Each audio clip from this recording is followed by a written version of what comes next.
আরমান, ঠিক আছে আন্টি, আপনি যান, আপনারা গিয়ে শুয়ে পড়ুন। এমনিতেই আমাদের জন্য অনেকটা কষ্ট পেতে হচ্ছে আপনাদের। মহিলাটি, আরে না বাবা, এতে কষ্টের কী আছে? একজন মানুষ হয়ে যদি আরেকজন মানুষের উপকার করতে না পারি, তাহলে আর মানুষ কেন হলাম? চিন্তা করো না বাবা, তোমার বউ আল্লাহর রহমতে সুস্থ হয়ে যাবে। আমরা পাশের ঘরেই আছি, কোনো দরকার হলে অবশ্যই ডাকবে। এই বলে মহিলাটি ঘরের দরজাটা টেনে দিয়ে চলে গেল। আর আরমান হ্যারিকেনের আলোয় মায়ের কপালে পানিপট্টি দিতে থাকলো। আরমান মনে মনে ভাবে, কী আছে এই মেয়ের মুখে যে শুধু তাকিয়ে থাকতেই মন চায়? কেন চোখ ফেরাতে ইচ্ছে করে না? আচ্ছা, এই মায়াই যদি মাইশা হতো, তাহলে কতই না ভালো হতো। না না, কী ভাবছে এসব ও? মায়া কেন মাইশা হতে যাবে? ও কি এই মায়ের প্রতি দুর্বল হয়ে পড়ছে?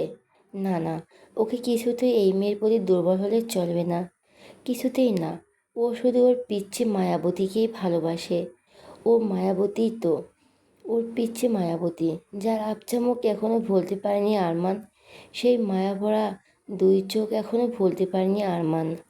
সেই পিচ্ছি মায়াবতীর চোখের কথা মনে করতেই আরও দুটি চোখ ভেসে উঠল আরমানের মনের ক্যানভাসে। আর তাকাতেই চমকে উঠল ও। হঠাৎ এই দুই চোখের তো অনেক মিল, কিন্তু এটা কিভাবে সম্ভব? হ্যাঁ, ও তো এতদিন খেয়ালই করেনি। মায়া আর ওর পিচ্ছি মায়াবতীর চোখের তো অনেক মিল, আর মুখের গঠনটাও। না না, এটা কিভাবে সম্ভব? না, ওর স্পষ্ট মনে আছে নেম প্লেটে মায়শা তালুকদার নাম ছিল, আর ওর নাম তো মায়া। এক মিনিট, তালুকদার? হ্যাঁ, তালুকদার। মায়া আর মায়শা নামের শেষে একই পদবী। না না, ওকে খোঁজ লাগাতে হবে, জানতেও হবে মায়ার ব্যাপারে। হ্যাঁ, ওকে খোঁজ লাগাতে মায়ের ব্যাপারে। যেভাবেই হোক, ওর পিচ্চি মায়াবতীকে খুঁজে বের করবেই। আরমানের মন খুব করে চাইছে যেন মায়াই ওর পিচ্চি মায়াবতী হয়। এই অবুঝ মন ধরে নিল মায়াই ওর পিচ্চি মায়াবতী। কিন্তু উপরওয়ালার নীলাখিলা কেউই বা জানে। আমরা কি আর যেমনটা ভাবি তেমনটা কি আর সব সময় হয়? হয় না। আর এটাই হচ্ছে বাস্তব। এরই মধ্যে মায়ার জ্ঞান ফিরেছে, কিন্তু এখনও জ্বরের ঘরে আছে। জ্বরের ঘরেই পাপা পাপা বলে ডাকছে মেয়েটা। আর মায়ার এই ডাকে আরমান নিজের ভাবনার সাগর থেকে বেরিয়ে এলো। আরমান, মায়া, এই মায়া, শুনতে পাচ্ছ আমার কথা? কিন্তু না, মায়ার কোনো হুঁশ নেই। আরমান মায়ের কপালে হাত দিয়ে দেখল এখন অনেক জ্বর আছে। মায়ার গোলাপের পাপড়ির মতো ঠোঁট দুটো নড়ছে, হয়তো এখনও কিছু বলছে মেয়েটা। মায়ার কোনো হুঁশ নেই। আরমান মায়ের কপালে হাত দিয়ে দেখল এখনও জ্বর আছে। মায়ের গোলাপের পাপড়ির মতো ঠোঁট দুটো নড়ছে, হয়তো এখনও কিছু বলছে মেয়েটা। আরমান মাথাটা একটু নিচু করে তার কানটা দিয়ে গেল মায়ের মুখের কাছে। কী বলছে মেয়েটি তা শোনার জন্য। মায়া অস্পষ্ট স্বরে কাঁপা কাঁপা গলায় বলার চেষ্টা করছে, পাপা, পাপা, খুব ক্ষুধা লেগেছে তো, খাইয়ে দাও না পাপা, খাইয়ে দাও। ওই মহিলাটির খাবারের থালা এবং ওষুধটি একটি টুলের উপর রেখে গেছিল। আরমান মায়ার ভাষা অস্পষ্ট স্বরে কথাটা শুনে উঠে গিয়ে সেই টুল নিয়ে চৌকির পাশে রাখলো। তারপর মায়াকে ধরে তুলে পিঠের কাছে একটা বালিশ রেখে বসানোর চেষ্টা করলো, কিন্তু পারল না। মায়া অতিরিক্ত দুর্বল থাকায় হেলে পড়ে যাচ্ছে, তাই আরমান নিজে ওর পাশের দেওয়ালে হেলান দিয়ে বসলো। তারপর মায়াকে নিজের বুকের কাছে হেলান দিয়ে বসিয়ে দিল। এরপর হাত বাড়িয়ে খাবারের থালাটা নিয়ে রুটি থেকে ছোট টুকরো ছিঁড়ে তার তরকারিতে ডুবিয়ে মায়ের মুখে তুলে দিল। মায়াও জ্বরের ঘরে থেকে খাবারটা মুখে নিল। এভাবে আরমান একটা রুটির অর্ধেকটা খাইয়ে দিল। এরপর মায়া আর খেতে চাইল না, তাই আরমান প্যারাসিটামল ট্যাবলেটটা খাইয়ে দিল মায়াকে। এরপর মায়া কিছুটা পিছিয়ে গিয়ে আরমানের বুকে মাথা রেখে ওকে জড়িয়ে ধরে আরাম করে শুয়ে পড়ল। বেচারি মায়া বুঝতেও পারল না যে ও কাকে জড়িয়ে ধরে ঘুমিয়ে দেশে তলিয়ে যাচ্ছে। সে ওর পাপা নয়, তার এক্স হাজবেন্ড আরমান। এদিকে আরমান মায়ার এই কাজে পুরো স্টোজো হয়ে গেল। ও মনে হচ্ছে যেন থমকে গেছে চারপাশে। হার্টবিট এতটাই বেড়ে গেছে যে ও নিজেই শুনতে পাচ্ছে। ঘরটা নিস্তব্ধ। ঘরটিতে থাকা ছোট্ট জানালাটি দিয়ে ঢোকা ঝড়ো হাওয়া শরীর জুড়ে শিরশির অনুভব ছড়িয়ে দিচ্ছে। আবার মায়া শরীরের উত্তাপ নিজের গায়েও কিছুটা অনুভব করতে পারছে আরমান। পুরো ঘর ডুবে আছে নরম সোনালি হ্যারিকেনের আলোয়। সেই আলোতে মায়ার মুখটা যেন আরও বেশি নির্মল, কোমল মনে হচ্ছে। চোখে এক অপার মুগ্ধতা নিয়ে তাকিয়ে আছে আরমান মায়ার দিকে। মায়ার ভেজা চুলগুলো এলোমেলো হয়ে আরমানের বুকে ছড়িয়ে আছে। আরমান হাত ধীরে ধীরে এগিয়ে যায় মায়ের চুলের দিকে। অগোছালো সে চুলগুলো গুছিয়ে দেয়, ঠিক যেন গাছতলার ভেজা ভোরের ফুল কুড়িয়ে নিচ্ছে, খুব সাবধানে, যাতে একটাও ফুল নষ্ট না হয়। সকালবেলা মায়া নিজেকে একটা শক্তপোক্ত বাঁধনে আবিষ্কার করলো। মনে হচ্ছে দম বন্ধ হয়ে আসছে। না, আর ওকে থাকতে পারলো না মায়া। চোখ খুলে ফেললো আর নিজেকে কারো বুকে আবিষ্কার করলো। অনেক কষ্টে নড়ে চড়ে মুখ তুলে ঘুমু ঘুমু চোখে তাকালো কার বুকে আছে সেটা দেখার জন্য। আর তাকাতেই আরমানের মুখ দেখতে পেল ও। মায়ার তখনও ঘুম ছাড়েনি, তখনও ঘুমের ঘরে আছে ও। আরমানের মুখটা ভীষণ সিগ্ধ লাগছে। মায়া ওর হাতটা বাড়িয়ে আরমানের খোঁচা খোঁচা চাপদারিতে বুলিয়ে দিল, কিন্তু নিজেও জানে না ও কী করছে। এদিকে মায়ের নড়াচড়া আর তার গালে করা স্পর্শে ঘুম ভেঙে গেল আরমানের। চোখ মেলে তাকালো ও, আর চোখ মেলে তাকাতেই মায়ের ফোলা ফোলা মুখের দৃষ্টি আটকে গেল ওর। গলাগুলো ফুলে আছে, সাথে চোখগুলো। ভীষণ মায়াবী লাগছে মায়াকে দেখতে। কালকে রাতেও মায়ের মুখের দিকে তাকিয়ে থাকতে থাকতে কখন যে ঘুমিয়ে পড়েছিল তা খেয়ালই নেই। এদিকে আরমানকে চোখ মেলে তাকাতে দেখে মায়া যেন নিজের হুঁশে ফিরে পেল। এক ঝটকায় নিজেকে আরমানের হাতের বন্ধন থেকে মুক্ত করলো, সিটকে দূরে সরে বসলো। তারপর অবাক গলায় বলল, এ কি আপনি? আর এইভাবে আমরা দুজন আবার কিছু করছেন আমার সাথে? তাই তো, মায়া কিছুটা জোর গলাতেই কথাটি বলল। তাই আরমান তাড়াতাড়ি ওর কাছে গিয়ে এক হাত ওর মুখ আর এক হাত দিয়ে ওর দুটো হাত চেপে ধরলো। চাপা অথচ গম্ভীর গলায় বলল, একদম চিল্লাবে না, চুপ থাকো, আর আগে নিজের শরীরের দিকে তাকিয়ে নিজেকে ঠিক করো, তারপর আমি বলছি। আরমান কথাটা মায়ের চোখের দিকে তাকিয়ে বলে চোখ বন্ধ করে নিল। আর এদিকে আরমানের বলা কথাটা শুনে মায়া নিজের দিকে তাকালো, আর তাকাতেই চমকে উঠল। এরপর মুখ দিয়ে জোরে জোরে শব্দ এবং হাত নড়াচড়া করতে লাগলো। মায়ার চমকানোর কারণ, পেটিকোটে শাড়ি গোজা থাকলেও ওর বুকের শাড়ির আঁচল নেই, শুধু ব্লাউজ পরা। তাই মায়া নিজের গায়ে শক্তি দিয়ে নিজেকে ছাড়ানোর চেষ্টা করলো। কিন্তু মায়া একটা মেয়ে হয়ে কি আর একটা জিম করা স্বাস্থ্যবান পুরুষের সাথে পারে? আর এদিকে বোকা আরমান মায়াকে শাড়ি ঠিক করতে বলেও নিজেই ওর হাত চেপে ধরে আছে। মায়া মুখ দিয়ে জোরে জোরে শব্দ করায় আরমান নিজের চোখ খুলে মায়ের চোখের দিকে তাকালো। মায়ার চোখের ইশারা দিকে বোঝানোর চেষ্টা করছে তার হাত ছাড়ার জন্য। আরমান তা বুঝতে পেরে বলল, ও সরি। এই বলে ও মায়ার হাত ছেড়ে দিল। আর মায়া নিজের হাত ছাড়া পেতেই শাড়ির আঁচলটা তাড়াহুড়া করে নিজের বুকে জড়িয়ে নিল। তারপর নিজের হাত দিয়ে আরমানের হাত ছাড়ানোর চেষ্টা করতে লাগলো। আরমান এটা দেখে আবারও মায়ার দু হাত নিজের এক হাত দিয়ে চেপে ধরল। মায়া তখনও মুখ দিয়ে শব্দ করছে। আরমান কিছুটা নরম গলায় বলল, প্লিজ মায়া, আমার কথাটা একটু বোঝার চেষ্টা করো। আমি তোমার মুখ থেকে হাত ছড়াচ্ছি, কিন্তু প্লিজ চিল্লাবে না। দেখো আমরা অন্যের বাড়িতে আছি, দেখো চারদিকে তাকিয়ে দেখো। তাকিয়ে দেখলো, হ্যাঁ সত্যিই তো সে এক অজানা জায়গায় আছে, ছোট একটা মাটির ঘর। মায়া ভীষণ অবাক হলো, একেবারে শান্ত হয়ে গেল ও। আরমান মায়াকে শান্ত হতে দেখে ধীরে ধীরে ওর হাত এবং মুখ ছেড়ে দিল। মায়া অবাক হয়ে তাকিয়ে আছে। ও অবাক গলাতেই বলল, আমরা এখানে কিভাবে এলাম?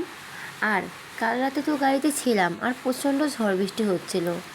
আরমান, হ্যাঁ, কাল খুব জোরে বজ্রপাত হওয়ায় তুমি ভয় পেয়ে অজ্ঞান হয়ে গিয়েছিলে। স্টার্ট নিচ্ছিল না গাড়ি, গাড়িতে থাকাটা রিস্কি হয়ে যেত।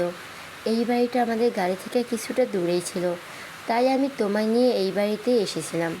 আর এই বাড়ির মানুষ দুজন ভাবছে তুমি আর আমি স্বামী স্ত্রী, তাই এই এক ঘরে থাকতে দিয়েছে।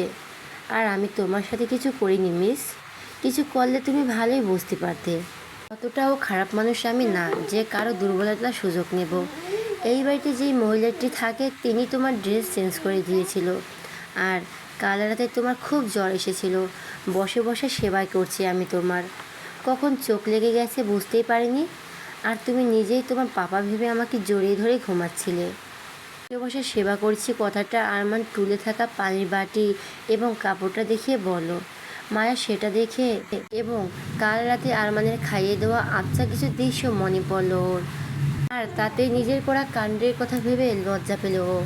মায়ার লজ্জায় মাথা নামিয়ে নিল। ঠিক তখনই দরজায় নক হওয়ার শব্দ হলো। বাইরে থেকে মহিলাটি বলছে, বাবা উঠেছো তোমরা? একজন নিতে এসেছে তোমাদের। আরমান, হ্যাঁ আন্টি উঠেছি, আসছি আমরা। মহিলাটি, ঠিক আছে বাবা। এই বলে উনি চলে গেলেন। আরমান মায়ার উদ্দেশ্যে বলল, শোনো মায়া, ওরা কিন্তু জানে আমরা হাজব্যান্ড ওয়াইফ, এটা মনে রাখবে। যদিও আমি ওদের বলিনি, ওরা নিজেরাই ভেবে নিয়েছে। আমিও আর এদের ভুল ভাঙাইনি, তাই ওদের সামনে আমাকে স্যার বলবে না, ঠিক আছে? মায়া মাথা নাড়িয়ে সম্মতি দিল। তারপর বলল, কিন্তু উনি যে বললেন কেউ একজন এসেছে আমাদের নিতে। আরমান চৌকি থেকে উঠতে উঠতে বলল, হ্যাঁ আবির এসেছে আমাদের নিতে। কাল রাতে আমি ওকে মেসেজ করে দিয়েছিলাম, নেটওয়ার্ক ছিল না তাই কল যাচ্ছিল না। মেসেজ দিয়ে রেখেছিলাম যাতে নেটওয়ার্ক এলে চলে যায়। আর হ্যাঁ, নিজেকে ঠিকমতো গুছিয়ে নিয়ে বেরিয়ে আসো, বাইরে লোক আছে। কথাটি বলে আরমান দরজা খুলে বেরিয়ে আবারও দরজাটা বাইরে থেকে টেনে নিল। আর এদিকে মায়া হাঁ করে অবাক করে তাকিয়ে থাকলো আরমানের যাওয়ার দিকে। ও এতক্ষণ খেয়ালই করেনি যে আরমান লুঙ্গি পরেছিল। আরমানকে লুঙ্গি ধরে কোনো রকম হেঁটে যেতে দেখে মায়া খেয়াল করলো। দেখে প্রথমে মায়া ফিক করে হেসে পেল, তারপর কিছুটা মন খুলে হাসলো। আগে দেখলো লোকটিকে রাগানো যেত খুব। কেমন একটা আজব লাগছে ওনাকে এই লুঙ্গিতে দেখে। আরমান কালকে রাতে লোকটির সাথে গল্প করার সময় এক ফাঁকে আবিরকে মেসেজ দিয়ে জানিয়েছিল ওদের পরিস্থিতির কথা। আর এই সাত সকালে আবিরও আরমানের ফোনের লোকেশন ট্রাই করে হাজির হয়েছে এখানে। আরমান মায়াকে নিজেকে গুছিয়ে আর বেরিয়ে আসতে বলার কারণ, মায়ের পরনে শাড়ি এলোমেলো হয়ে আছে। একজন অজ্ঞান থাকা মেয়েকে তো আর ভালোভাবে শাড়ি পরানো যায় না, তাই মহিলাটি কোনো রকম শাড়ি কোমরে গুজে পেঁচিয়ে দিয়েছিল। মায়া শাড়ি ঠিক করে মাথার আঁচল দিয়ে হালকা ঘোমটা দিয়ে বাইরে বেরিয়ে এলো। বাইরে আবির, আরমান আর একটা লোক মোড়াতে বসে আছে। কাল রাতে ঝড় বৃষ্টি হওয়ায় মাটির মেঝেটা হালকা ভেজা ভেজা ভাব। আবির মায়াকে দেখে চিল্লিয়ে বলো, আরে মায়া, তোমাকে তো পুরো বউ বউ লাগছে। আরমান আবিরের এই কথা শুনে রাগে দাঁত কিরমির করে বলল, হ্যাঁ আমার বউকে বউ বউ লাগবে না তো কি লাগবে? বিয়ে করা বউ আমার ও। আবির অবাক হয়ে বলল, আরে তোদের তো বিয়ে হয় ডি। আর বলতে পারল না আবির। আরমানের চোখের দিকে তাকাতেই থেমে গেল ও। চোখ বড় বড় ও লাল করে তাকিয়ে আছে আরমান, যেন চোখ দিয়ে আগুন ঝরছে। তখনই আবিরের ফোনে মেসেজ এলো। আবিরের ফোন ওর হাতেই ছিল। তাকিয়ে দেখলো আরমানের মেসেজ। ও মুখ তুলে আরমানকে কিছু বলতে যাবে, তার আগে আবারও আরমানের চোখ রাঙানিতে থেমে গেল। তারপর চুপিয়ে যাওয়া মুখ নিয়ে মেসেজ ওপেন করলো। দেখলো তাতে লেখা, এই বাড়ির মানুষ দুটো জানে আমি আর মায়া স্বামী স্ত্রী। এটা ভেবে ওরা আমাদের এখানে থাকতে দিয়েছিল, তাই ভালোভাবে নিজের মুখটা বন্ধ রাখ। তখনই এই বাড়ির মহিলাটি ওদের জন্য চা নিয়ে এসেছিল। আবিরের বলা কথা শুনে ওনার কানেও গেছে, তাই উনি অবাক হয়ে বললেন, কে বলছো বাবা, ওরা স্বামী স্ত্রী? আবির ওনাকে পুরো কথাটা শেষ করতে না দিয়েই বলল, আরে আরে আন্টি, আমি তো মজা করছিলাম আমার বন্ধুর সাথে। আর আপনি সত্যি ভেবে বসে আছেন? আসলে ওদের এই কিছুদিন হলো বিয়ে হয়েছে। আমি তো বলেছিলাম। আরে তোদের তো বিয়ে হয়ে একদিনের জন্য ছোট্ট করে হানিমুন হয়ে গেল, সাথে দারুণ একটা ঝড় বৃষ্টির ভয়ঙ্কর অ্যাডভেঞ্চার। আরমান আবিরের এই কথায় ভীষণ বিরক্ত হলো। এই ছেলেটা সব সময় একটু বেশি বেশিই করে। আর এদিকে তো আবিরের কথা মায়া লজ্জা পেল ভীষণ। সব কিছু জেনে শুনেও কী সব বলছে ওর আবির ভাইয়া। মহিলাটি মুচকি এসে বললেন, ওহ তাই বলো। আচ্ছা বাবা, অনেক হয়েছে মজা করা, এবার নাও চাটা খেয়ে নাও, ঠান্ডা হয়ে যাবে না হলে। আর তুমি দাঁড়িয়ে কেন মা, এখানে এসে বসো। তোমার তো কাল রাতে ভীষণ জ্বর এসেছিল, এখন কমেছে? উনি সবাইকে চা দিয়ে এগিয়ে গেল মায়ের দিকে। তারপর মায়ের কপালে হাত রেখে দেখলো এখনো জ্বর আছে কি না। মহিলাটি, যাক বাবা জ্বরটা আর নেই। আবির অবাক হয়ে বলল, সে কি মায়া, তোমার জ্বর এসেছিল?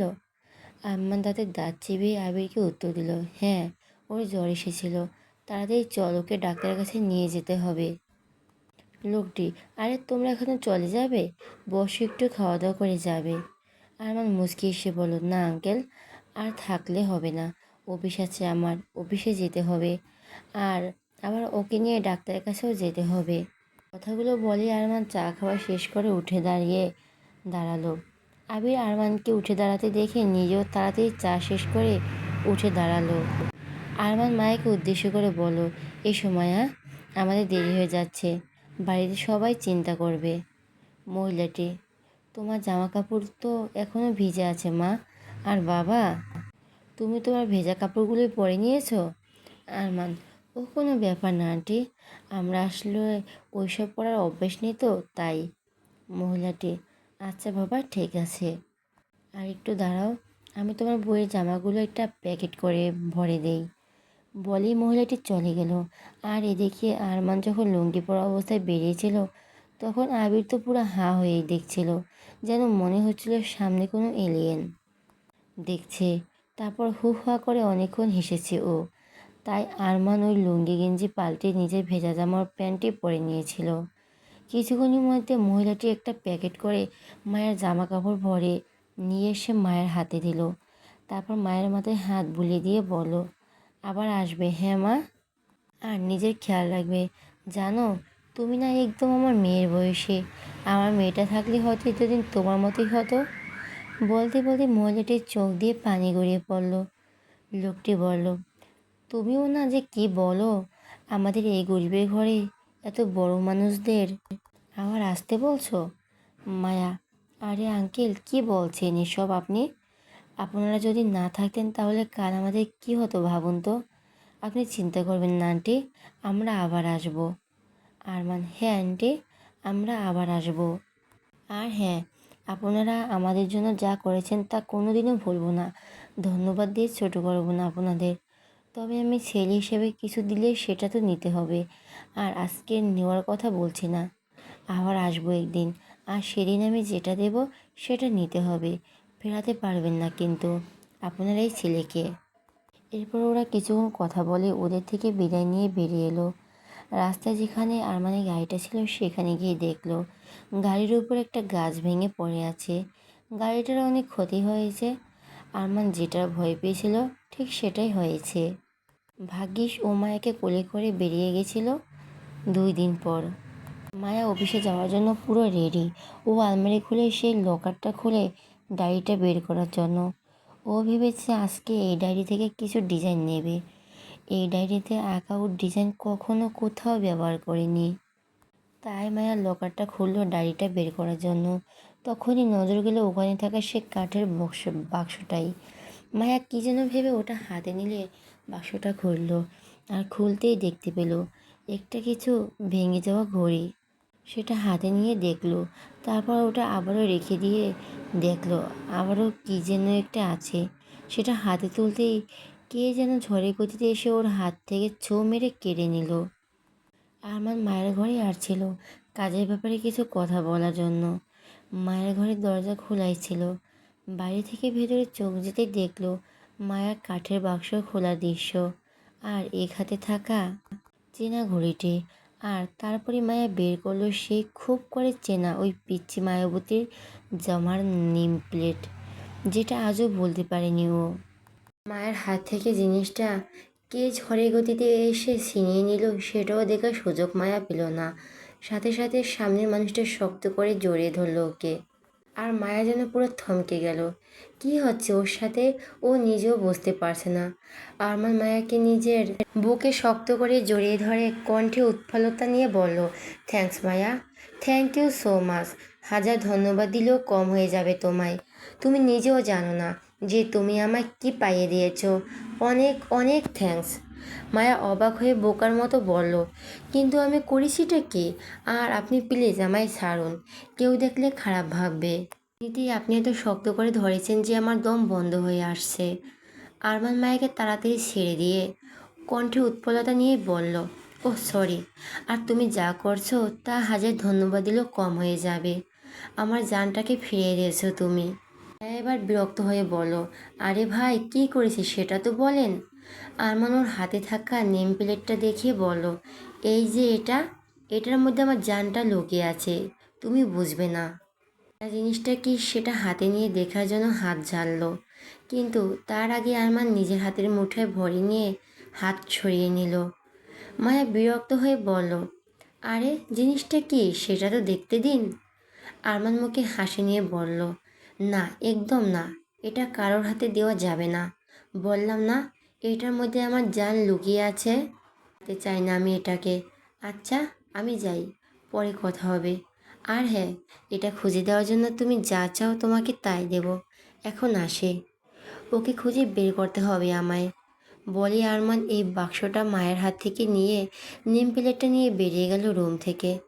আর এই পুরো বিষয়টা মায়ার মাথার উপর দিয়ে গেল। কী থেকে কি হলো কিছুই বুঝতে পারলো না। ওই নেম প্লেটটা ভীষণ চেনা চেনা লাগছে ওর কাছে, তাই হাতে নিয়ে দেখতে চেয়েছিল, কিন্তু তার আগে আরমান চলে গেল। আরমানের এমন অদ্ভুত বিহেভ করায় ভীষণ অবাক হলো মায়া। কী আছে ওতে যে বলছে ওর জানটাই নাকি আছে ওর মধ্যে? মিস্টার আরমান হয়তো পাগল হয়ে গেছে, আর ও বেশি বেশি ভাবলে নিজেও পাগল হয়ে যাবে। তাই মাথা থেকে ঝেড়ে ফেলে দিল পুরো বিষয়টা। তারপরও নিজের কাজে মন দিল। এদিকে আরমান নিজের রুমে এসে নেম প্লেটটা হাতে ধরে বসে আছে। মুখে তার লেগে আছে বিজয়ের হাসি। মনে হচ্ছে পুরো দুনিয়া জিতে নিয়েছে ও। যেই মানুষটির মুখ সব সময় রাগে গম্ভীর হয়ে থাকতো, আর সেই মানুষটিকে দেখলে যে কেউ অবাক হবে, কারণ আজকের আরমান যে সবার অচেনা। বাক্স থেকে সেই ভাঙা ঘড়িটা বের করলো। ওই ঘড়িটা ওরই ছিল। আজ থেকে 10 বছর আগে যখন ওর অ্যাক্সিডেন্টটা হয়, তখন ওর হাতে ওই ঘড়িটাই পড়েছিল। তাই ঘড়িটা চিনতে একটু ভুল হলো না আরমানের। এই বাক্সটা মায়ার দাদুর আলমারি থেকে বের করলো। তার মানে এই জিনিস দুটো ওই দাদুর কাছেই ছিল। কই কখনো বলেনি তো এই বিষয়ে। আর দাদুই বা কেন এটাকে তো যত্ন করে রেখে দিয়েছিল? সেই অ্যাক্সিডেন্টে ওর জ্ঞান হারালো, আগে পর্যন্ত এই নেম প্লেটটা ওর হাতেই ছিল। জ্ঞান ফেরার পর এটার কথা ওর আর মনে ছিল না। এটা যেভাবেই হোক ওর হাত থেকে হয়তো ওর দাদু পেয়েছিল আর রেখে দিয়েছিল। যাকগে সেসব, ও যে এই নেম প্লেটটি খুঁজে পেয়েছে এটাই অনেক। এবারও পিচ্ছি মায়াবতীকে সহজেই খুঁজে বের করবে। আর মানে নেম প্লেটটি হাতে নিয়ে আবারও দেখতে শুরু করলো। প্রথম স্কুলের নাম গোল করে লেখা, তারপর নাম Maisha Talukdar, class 6, roll number 23। Maisha Talukdar, আবারও সেই তালুকদার, মায়াও তো তালুকদার। তাহলে ওই কি ওর সেই পিচ্ছি মায়াবতী? না না, এটা কিভাবে সম্ভব? ওর নাম তো মায়া, আর ওর পিচ্ছির মায়াবতীর নাম তো মায়েশা। আর তালুকদার পদবি কি একজনেরই আছে? তালুকদার পদবি তো আরও অনেকের আছে। ও কি একবার মায়ের ব্যাপারে খোঁজ নিয়ে দেখবে? না না, ওকে সব কিছু বাদ দিয়ে এই নেম প্লেটের মালকিনকে খুঁজতে হবে। মায়েশা, হ্যাঁ মায়েশাই ওর পিচ্ছি মায়াবতী। এই মায়ের কথা ওর মাথা থেকে বের করে এই নেম প্লেটের মানুষটিকে খুঁজতে হবে। ফোন বের করে নেম প্লেটের একটা ছবি তুলে নিল। তারপর ছবিটি একজনকে পাঠিয়ে দিল। কল লাগালো তাকে। উনি কল রিসিভ করতেই আরমান বলে উঠল, বিরাট, মায়েশার কোনো খবর পেয়েছো? এটা একটা দীর্ঘশ্বাস ছেড়ে বলল, না স্যার, শুধুমাত্র একটা মেয়ের নাম দিয়ে কি তাকে খুঁজে বের করা যায়? তাও তো 20-22 বছরের মায়েশা নামের অনেক মেয়েদেরই তারা যখন 10-12 বছরের ছিল সেই ছবি আপনাকে দেখিয়েছি। আপনি তো বললেন ওরা কেউ না। ছবিও আঁকিয়েছি আপনাকে দিয়ে, কিন্তু আপনি বর্ণনা ঠিকঠাক না দিতে পারার জন্য সেই ছবি নাকি মায়েশার মতো দেখতে হয়নি। আর কি বলবো বলুন? আরমান, আর চিন্তা নেই বিরাট, এবার হয়তো খুব তাড়াতাড়ি তুমি খুঁজে বের করতে পারবে। খুব বড় একটা ক্লু পেয়েছি, পাঠিয়েছি তোমায়। মোবাইলটা একবার চেক করো। বিরাট ওর ফোন চেক করে দেখলো আরমান একটি ছবি পাঠিয়েছে। ও ছবিটা ওপেন করে দেখলো, তারপর আরমানকে উদ্দেশ্য করে বলল, স্যার এটা তো কোনো স্কুল ড্রেসের নেম প্লেট মনে হচ্ছে। নাম মাইশা তালুকদার। 1 মিনিট, তার মানে আপনি যেই মাসাকে খুঁজছেন এটা তার স্কুল ড্রেসের? ওয়াও গ্রেট, এবার তো খুব সহজে খুঁজে বের করা যাবে তাহলে। আরমান, হ্যাঁ ওটাই আমি বলছি। তুমি আগে এই স্কুলটিকে খুঁজে বের করো, তারপর ওই স্কুলে গিয়ে খোঁজ লাগাও মাইশার। বিরাট, একদম স্যার, আমি কালই বেরিয়ে পড়বো আপনার মাইশার খোঁজে। আপনি একদম চিন্তা করবেন না, এবার আপনার মাইশাকে যেভাবে হোক আপনার সামনে এনে হাজির করব। আরমান, না, ওকে আমার সামনে হাজির করার দরকার নেই। তুমি শুধু ও কোথায় আছে সেটা খুঁজে বের করো, তারপর আমি নিজেই ওর সামনে হাজির হব। আর কাল কেন, আজই বেরিয়ে পড়ো। কিছুটা মিনতি সুরে বলো, প্লিজ স্যার, আমাকে আজকে দিনটা সময় দিন। আমি আসলে বাড়িতে এসেছি সকলের সাথে কিছুটা সময় কাটানোর জন্য। কাজের চক্করে বাড়িতে আসা হয় না অনেক দিন, তাই প্লিজ আমাকে আরেকটা দিন সময় দিন। বিরক্ত হতে গিয়েও নিজেকে সামলে নিল, তারপর বলল, আচ্ছা ঠিক আছে, যত তাড়াতাড়ি সম্ভব ওকে খুঁজে বের করো।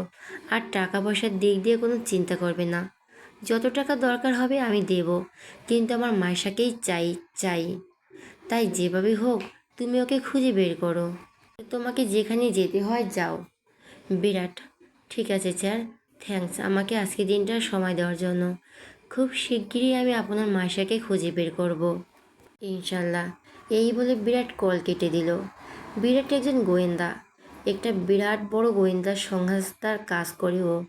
ছেলেটি মধ্যবিত্ত ঘরের হলেও অনেক বড় বড় কেস সলভ করেছে। তাই অনেক আগে থেকে আরমান মাইশার কেসটা এই বিরাটকেই দিয়েছে ও। তখনই আবির ওর ঘরে ঢুকতে ঢুকতে বলল, কী ব্যাপার, মাইশাকে খুঁজে পেয়ে গেলি নাকি? মাইশা করছিস শুনলাম। তখনই আবিরের পিছু পিছু সামিরা ঘরে ঢুকতে ঢুকতে বলল, আবির ভাইয়া, এই মাইশাটা সেই মেয়ে না যে অনেক আগে দার্জিলিংয়ে বড় ভাইয়াকে বাঁচিয়েছিল? আবির, হ্যাঁ, এটাই সেই মাইশা যাকে তোর ভাইয়া পাগলের মতো খুঁজছে। সামিরা, হ্যাঁ সেটা জানি, আর এটাও জানি যে ভাইয়া সেই মেয়ের জন্যই মায়াভাবেকে ডিভোর্স দিয়েছে। আচ্ছা ভাইয়া, তাকে খুঁজে পেলে গেলে গেছো? আরমান ওদের দুজনের আগমনে ভীষণ বিরক্ত। আরমান ওর বোনকে খুব ভালোবাসলেও ও যদি আবিরের সাথে থাকে তাহলে দুটোতে মিলে আজেরা বকবক শুরু করে। এই দুটোকে একদম একসাথে দেখতে পারে না ও। আরমান বিরক্ত গলায় বলল, না পাইনি, তবে খুব শিগগিরই পেয়ে যাব। ওইদিকে আবিরের চোখ গেল খাটের উপর থাকা দাদুর সে কাঠের বাক্স আর সেই ঘড়িটাতেও। আবির তাড়াতাড়ি এগিয়ে গিয়ে ঘড়িটা হাতে নিয়ে বলল, আরে, এই ভাঙা ঘড়িটা এখানে কি করছে? বাক্সটা দাদুর না? দাদু বেঁচে থাকতে এই বাক্সটা আমি দাদুর কাছে দেখেছিলাম। আরমান, হ্যাঁ এটা দাদুর বাক্স, আর এই ঘড়িটা আমার। দার্জিলিংয়ে যখন আমার অ্যাক্সিডেন্ট হয়েছিল এই ঘড়িটা পরেছিলাম আমি। আবির তৎক্ষণাৎ কিছু মনে পড়ার ভঙ্গিতে বলল, হ্যাঁ মনে পড়েছে, তোকে হসপিটালে অ্যাডমিট করানোর পরই ডক্টর এই ঘড়িটার সাথে আরও একটা কী যেন ছিল আমার হাতে দিয়েছিল। বাড়ির সবাই ওখানে যাওয়ার পর আমি এগুলো দাদুকে দিয়ে দিয়েছিলাম। আর কী যেন একটা ছিল, ঠিক মনে পড়ছে না। আরমান আর নেম প্লেটে পকেটে ভরে নিয়েছে ওদের দুজনকে দেখে। এটা আর আবিরকে দেখানোর প্রয়োজন মনে করলো না, কারণ ও খুব ভালো করে জানে আবির চায় না মাইশা ওর জীবনে ফিরে আসুক। ও জানে আবির একদম মাইশাকে সহ্য করতে পারে না, তাই ওকে আর এই বিষয়ে কিছু জানানোর প্রয়োজন মনে করলো না। আরমান, তোকে আর মনে করার দরকার নেই, কী বলতে এসেছিলি সেটা বল।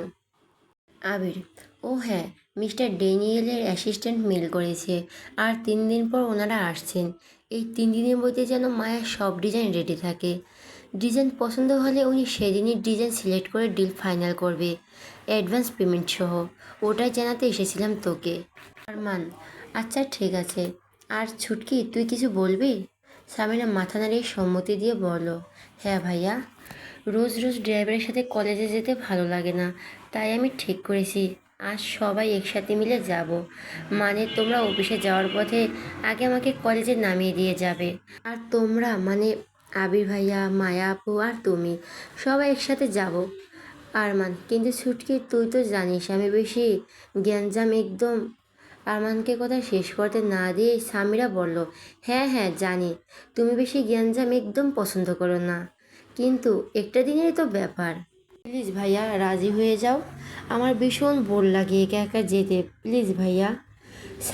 সামিরার তো রিকোয়েস্ট করায় আরমান একটা দীর্ঘশ্বাস ছেড়ে বলল, আচ্ছা ঠিক আছে, তোরা চল, আমি আসছি। সামিরা ইয়াহু বলে চিৎকার করে উঠে চলে গেল। ওর পিছু পিছু আবিরও চলে গেল। এদিকে আরমান আবার একটা দীর্ঘশ্বাস ছেড়ে পকেটের হাত দিয়ে নেম প্লেটটি বের করলো। তারপর সেটা দিকে তাকিয়ে আবেগী কণ্ঠে বলল, হাজার মানুষের ভিড়ে থেকেও আজ আমি একা, কারণ এই হাজার মানুষের ভিড়ে তুমি নেই, আমার পিচ্ছি মায়াবতী। বুকে হাত দিয়ে এই বুক আছে এখন শুধুই শূন্যতা, আর এই শূন্যতা বুকের ভেতরটা কুড়ে কুড়ে খাচ্ছে। একবার দেখে যাও পিচ্ছি মায়াবতী, তোমার এই বুকে জড়িয়ে ধরে শান্ত করি বুকের ভেতরটা। একবার দেখা দাও প্লিজ। ভালোবাসি পিচ্ছি মায়াবতী, ভীষণ ভালোবাসি, ভীষণ ভালোবাসি তোমায়। এই বলে নেমপ্লেটে একটা কিস করে সেটা দাদুর সেই বক্সটিতে ভরে খুব যত্ন করে তুলে রাখলো নিজের আলমারিতে। এরপর ওর ল্যাপটপ ব্যাগটা নিয়ে বেরিয়ে গেল। অনেক আগ থেকে অফিসের জন্য রেডি হয়েছিল ও। সিঁড়ি দিয়ে নেমে ড্রয়িং রুম হয়ে এগিয়ে যাচ্ছিল দরজার দিকে। আবিরা অপেক্ষা করছে গাড়ির কাছে। ড্রয়িং রুমে এখনও কেউ নেই, সবাই ব্রেকফাস্ট করে যে যার কাজে বেরিয়ে গেছে। আরমান দরজা দিয়ে বেরোতে যাবে, এমন সময় কেউ একজন এসে ওকে দিল এক ধাক্কা। এদিকে মায়াকে অনেকক্ষণ আগে সামিরা ডেকে গেছে, আজকে নাকি ওরা একসাথে যাবে। ওরা বাইরে ওর জন্য অপেক্ষা করছে। মায়া ওর ব্যাগ চেক করতে করতে তাড়াহুড়ো করে এগিয়ে যাচ্ছিল, কিন্তু হঠাৎ সামনে কেউ চলে আসায় ধাক্কা খেলো ও। আর নিজেকে সামলাতে গিয়ে সামনের মানুষটার জামার কলার চেপে ধরলো। বুঝতেই তো পারছেন ঘটনা কি, কিন্তু এই বেলায় আরমান মায়াকে পড়ে যেতে দেয়নি, কোমর জড়িয়ে ধরে পড়ে যাওয়া থেকে আটকে নিল। এদিকে মায়া তো ভয়ে চোখ বন্ধ করে নিয়েছে।